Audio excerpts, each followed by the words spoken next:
Really? How are we supposed to make a video? Huh? How are we supposed to do that? Yeah. Okay, let's go do it. Hi, this is number 7, and I thought today I could share a story about something I used to like to share when I would teach in rehab, and or anybody that's going through a life change. And I used to garden a lot. I still do. And what I had planted a curly willow branch. I rooted it for about 2 years, and then I planted it in my front yard. And it grew pretty fast, and it was the most incredible tree with the curly branches and little leaves. And those are the kind of things you'll find in your flower arrangements. And if you actually replant them, they'll grow. So that's kind of cool.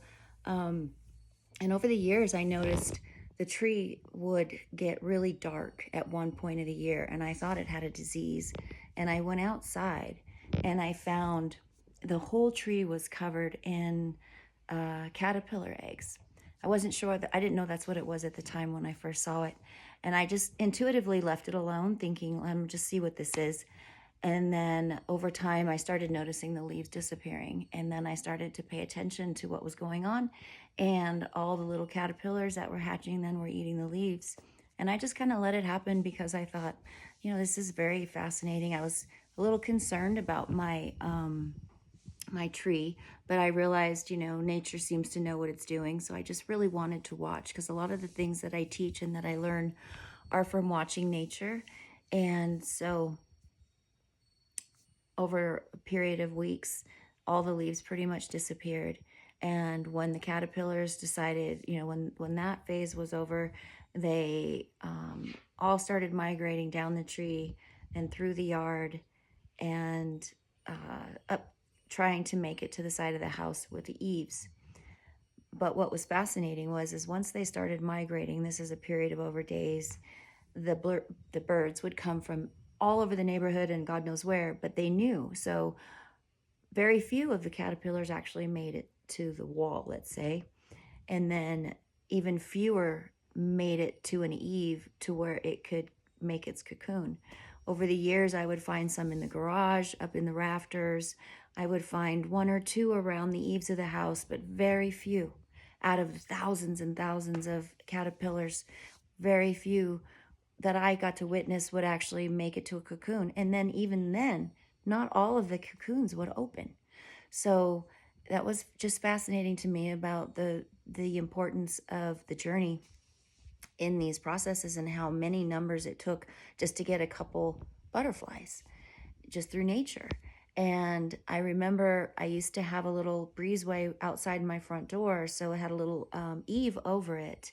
And I remember different times I would look down on the ground. I felt intuitively look down. So I looked down, and there was this little fuzzy thing, and I looked at it, and I thought, well, that is so interesting. It looks like, a part of a bug, and then intuitively I heard, look up. So I looked up, and there was a cocoon, and what I was holding was the head. And what I realized was the last thing that this caterpillar had to do before it closed its seal as it lost its skin, to transform, the last thing it lost was the head. And I find that so fascinating in the story of the butterfly and how the transformation actually happens. And I want to share that. Please listen after I finish this little bit of the story. I want to read to a little bit of the science and how we can compare our transformation to the transformation of the caterpillar to the butterfly, and in a really cool kind of way. So I found the head, and instantly I got all this information and realization of when we transform, when we have belief systems that are so solid and that we can't change them, our paradigms are so locked in, and we really don't know how to get anywhere outside of where we're at, and we don't have a clue how to get there. We need a pattern break. We need something. Usually it's a crisis. Usually it's something, that gets our attention deeply. And but with the caterpillar, the last thing that it had to lose before transformation was its head. Let's call it its mind in our terms. And then in our mind, we have to lose our head. We have to lose our mind. We have to lose the program. We have to lose the things. Losing maybe is the wrong word. Maybe transform or transmute the energy to another thought process. But the one that is currently running has to be debunked, deprogrammed, canceled, broken. And that's a lot of what happens in our transformation. And we have to learn how to think different.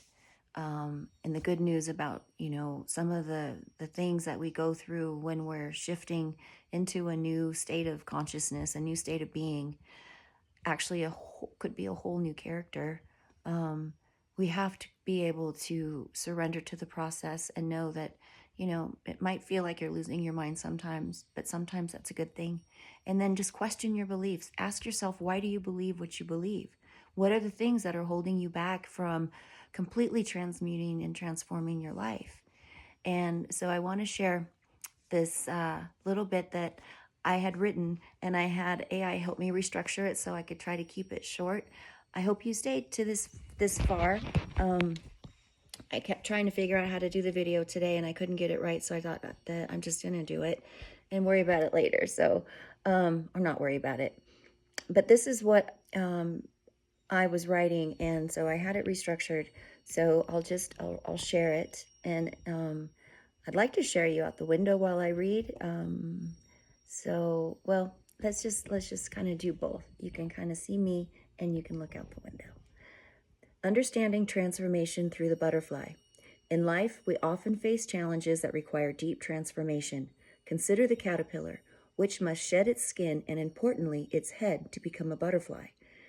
This symbolizes the necessity of transforming our minds to grow and reach our true potential. Shedding the old self. Imagine a time when you felt stuck or in need of a change. Just as a caterpillar sheds its skin and head, we must release outdated beliefs and negative self-talk. This can be daunting, but is essential for growth. Reflect on the words. Sometimes you need to let go of your old self to make way for who you're meant to become. The butterfly's metamorphosis. Inside the chrysalis, the caterpillar undergoes a remarkable transformation. The process begins with the breakdown of its tissues into a semi-liquid form, making way for new structures. Among these transformative cells are imaginal discs, specialized groups of cells present in the caterpillar that remain dormant until metamorphosis begins. This disc contains the genetic blueprint to form the butterfly's wings, legs, antennae,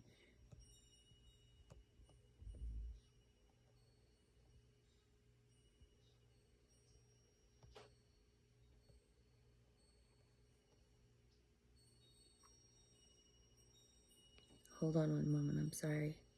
I hit the wrong button. These discs contain the genetic blueprint to form the butterfly's wings, legs, antennae, and other adult structures. They recognize and grow, creating the beautiful butterfly we eventually see. The human correlation. In the realm of human transformation, our imagination serves as an imaginal discs. Like the butterfly, I think this is very, very fascinating that our imagination holds the blueprint of anything we can imagine, and it's our imagination. Interesting that these supercells of the butterfly are called imaginal discs, and they are blueprinted with the legs, the wings, and they don't get activated until metamorphosis begin. So how I see that is once you go into your mind and you start to create through your imagination, your manifestations and your transformation begins because you now hold the blueprint to create this. When we reflect and meditate, in the realm of human transformation, our imagination serves as our imaginal discs. Within our minds, imagination holds the blueprint for who we can become. guiding us towards our potential. When we reflect and meditate, our imagination helps reshape our beliefs and guides us towards our potential. Just as the imaginal discs activate and guide the caterpillar's transformation, our imagination sparks the creative process for personal growth. In transforming the mind, letting go of limiting beliefs is like shedding the caterpillar's head, leaving behind the familiar. This shedding can feel like a loss, but it's necessary to make space for new growth. Recall a belief you've let go of in the past and how it opened new possibilities for you. Transformation, optional but necessary. Just as the caterpillar must transform to survive, we too must embrace change. Transformation can feel optional. We can resist it, but it's also necessary for true growth. Even if we resist, change still happens. We can choose to direct it with intention and creativity. Tapping into our imagination. As we release these old beliefs, we tap into our imaginal discs of possibility. Our imagination. Here we find the creative power to reshape our lives, to envision and build whatever we desire. Just as the caterpillar's imaginal discs form the butterfly, our imagination forms our new self, brimming with potential and artistic creativity. Emerging transformed. After a period of deep reflection, we emerge renewed, but like a butterfly, drying its wings before taking flight, this new self, free from old paradigms, is ready to embrace new possibilities. Consider how you've transformed in your life and the new opportunities that came with your growth. And finally, the flight of freedom. With the wings fully formed, we step into the world with a renewed sense of energy and vision. Our journey continues, just like the butterfly, taking its flight. Embrace the freedom that comes from tapping into your imagination and creating a life aligned with your true self. And remember, sometimes to find ourselves, we must first embrace the endless possibilities our imagination holds.